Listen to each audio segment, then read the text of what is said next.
Hey guys, Adam Bonilla talking to you again today. Today I'm talking to you about the infamous cheat meal. The cheat meal that everyone wants to eat. Nobody knows why they're eating it, but everyone's doing it anyway once a week. So, is the cheat meal a good idea? Is the cheat meal a terrible idea? Do I need a cheat meal? What's going on to justify the reasoning for the cheat meal? Now, first of all, I don't agree with cheat meals for the most part. There are some times I agree with refeed days, but not necessarily cheat meals. And I'm going to explain the reasoning behind that today to answer some of the questions that people constantly have about the cheat meal. So what's going on inside the body when you're severely low calories, your cardio's up, you're working out, you're getting ready for a show, you're trying to get ready for the beach or your marriage or whatever the case may be. This is what's going on. I wrote a few things down. One, T3 levels drop, okay? T3 levels drop up to 30%, they say, within just weeks of low calories. Okay? T4 to T3 conversion in the liver decreases. Cortisol levels increase. Cortisol is a catabolic hormone that breaks tissues down. Okay? And the reason for that is the body's trying to maintain itself. The body's trying to survive off these low calories that you're giving it. So muscle burns a ton of calories. So I raise cortisol levels. My body raises it internally, and it gets rid of some of that muscle that we have because it's burning so much calories, which is the last thing that we want if we want a good-looking physique. Okay, IGF-1 goes down. Insulin-like growth factor, one of the most anabolic hormones in the body that will help you put on muscle, goes down. Okay, glycogen stores are low. Okay, the glucose that's stored inside the muscle, in the liver, is at a low. Okay, because of that, performance is going to definitely go down. Okay, you're having higher protein turnover at this point. Okay, the body's not synthesizing protein the way it usually does. It's converting it to energy. Okay. Leptin levels drop. Leptin basically controls hunger. It sends a signal to you saying, I'm hungry. When your levels are lower, your hunger goes up. You're super hungry. All these things are happening inside the body after weeks of dieting, but not after a week of dieting, and that's the difference. Now, most people, when they do a cheat meal, will eat something like pizza. They'll eat a burger and fries. You see these huge cheat meals. And there's the argument that, yeah, it keeps them sane on a diet, it keeps them going on a diet, gives them something to look forward to.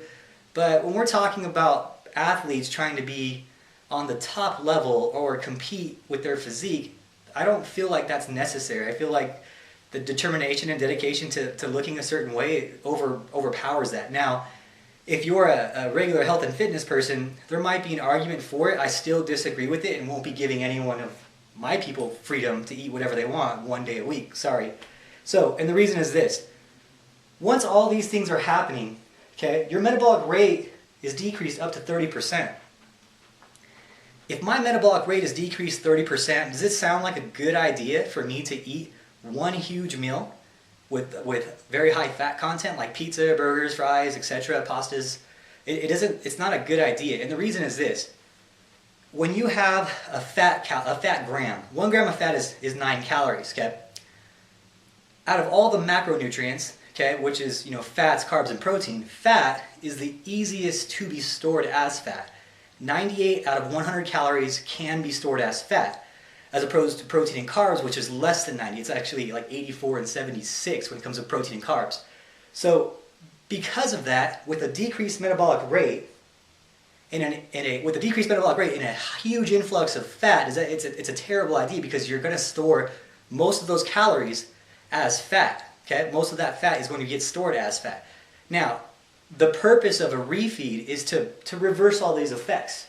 Okay, I want to refill my glycogen stores. I want to feel better when I'm working out, get better workouts in. Okay, so when is it necessary? How do I do it? And how often do you do it? Right? So, in my experience, and in most people's experience that are training people at the top level, it seems to be a common thing 4 to 8 weeks, depending on how hard that person's training. Now, I've been doing this 14 years in August now, and visually it's sometimes easy to see when someone's tired, when they're not lifting as much weight, when their performance is down in the gym. It's probably time for a refeed. Once a week? Absolutely not. It is not necessary once a week. When someone increases their training frequency and their training intensity, it's going to start coming around the corner within a few weeks. But the body holds on to glycogen a lot longer than people think. People think, oh, I need to refeed my body right when I'm done working out because I use all my glycogen stores. It doesn't really work that way. You'd have to run a marathon to deplete all your glycogen stores, and even then you wouldn't get them all depleted. So it takes time. It takes a very long time for you to deplete your glycogen stores. So it's not necessary to go for a refeed because all this doesn't happen super quickly. It takes weeks. So how do you refeed? When do you refeed? If you just want to be safe and go for a refeed once every 4 weeks, you'd probably be pretty safe doing that. I'm more of a fan of going off of feel and see how my performance is affected in the gym. If I'm tracking my weights and tracking my reps, I'll see if my reps go down, I'll see if my weight goes down, and I know my performance is being affected to a point where I might need a refeed. If I'm always tired, those are all signs that are going to be, you need a refeed. Now, we can reverse all these effects and essentially turn the metabolic rate back to where it was when we first started dieting by doing so. So how do you do it? Well, the only way you do it is with carbohydrates, okay? On the refeed day, we're just trying to refeed glycogen stores and give our body a high influx of calories so we can have an increased metabolic rate and essentially start over. You can't just go low calories, low calories, low calories for 6 months. Eventually, the metabolic rate is going to adjust to the calorie intake that you're having and no progress is going to be made. So, what are we going to do? Once every 4 to 6 weeks, 8 weeks, you're going to have 2.5 to 5 grams per pound of body weight in carbohydrates. Okay, so if you're 100 pounds and you want to go to the higher point of it because you've been dieting longer, you go to 500 grams of carbohydrates for that day. It's a lot of carbohydrates, it is. Is your body going to store a lot of that as fat? Not if you don't eat it in one meal. Okay, if you eat it throughout the day as opposed to a cheat meal and have, if you want to call it a cheat day, I don't like calling it that. If you want to have a refeed day and just divide that 500 into, to make it easy, 5 meals, you'd have 100 grams of carbs per meal. Well, because of the hormones that's going on, the body's not gonna store that as fat. It's gonna instantly say, I need to fill my gas tank. I'm gonna store that as glycogen because I need that. I'm gonna turn my metabolic rate back up. I'm gonna put T3 hormone level out again, and that's a proper refeed. Not eating a big bowl of pasta, a pizza, ice cream, all these meals I see on the cheat day that pop up on Facebook. That is not how you refeed. That's how you fuel fat storage. That's what you're feeding is fat storage when you're doing something like that. Will you still get the effects of it? Yeah, but at the cost of storing most of those calories at fat. I don't feel like it's worth it. You also won't get the same effect out of it either. It's not the maximized effect. And we're talking about athletes in the top level. We're looking for a maximized effect.